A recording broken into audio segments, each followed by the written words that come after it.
महाराष्ट्र राज्यातील प्रत्येक महत्त्वाच्या घडामोडी फक्त आपल्या बेधडक मी मराठी न्यूज चॅनलवर. महाराष्ट्राचा बुलंद आवाज. गोदीपूर शिवारात झाडे कापून केळी बागांचं नुकसान. 1,500 झाडे कापल्याने लाखो रुपयांचे नुकसान. शहादा. निसर्गाच्या लहरीपणामुळे शेतकरी हतबल झालेला आहे. यातून कसे तरी सावरत उत्पन्न घेत आहे. अशातच शेतात काढणीवर आलेल्या केळीच्या बागेचे अज्ञाताने नुकसान केल्याचा प्रकार शहादा तालुक्यातील गोदीपूर शिवारात समोर आला आहे. सुमारे 10 शेतकऱ्यांच्या शेतातील साधारण 1,000 ते 1,500 केळीचे झाडे कापून फेकल्याने शेतकऱ्याचे यात लाखो रुपयांचे नुकसान झाले आहे.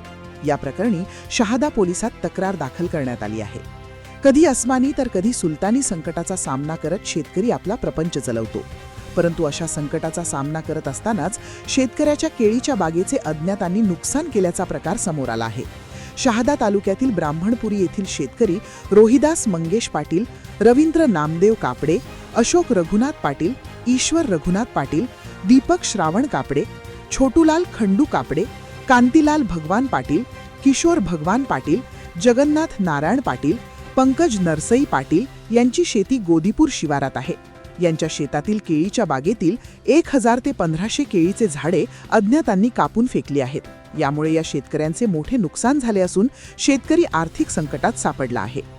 केळीच्या बागेत कापणी केल्याने शेतकऱ्याचे मोठे नुकसान झाले आहे. कारण काही दिवसांनी ही केळी काढणीला येणार होती. यातून शेतकऱ्याला जवळपास लाखो रुपयांचे उत्पन्न त्यांना मिळणार होते. परंतु या प्रकारामुळे शेतकऱ्याचे प्रचंड नुकसान या शेतकऱ्याचे झाले आहे. इतकेच नाही तर रात्री अज्ञातांनी केळीसोबतच केळीतील पाईप, ठिबक याचे देखील नुकसान केले आहे.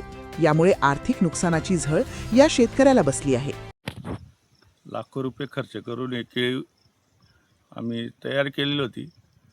कुणी अज्ञात पाते फिरून एक केळी कापून फेकलेली आहे.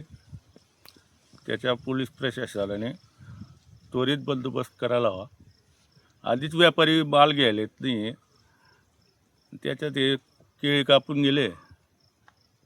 आता त्यांनी लक्ष द्यावं पोलीस प्रशासनाने.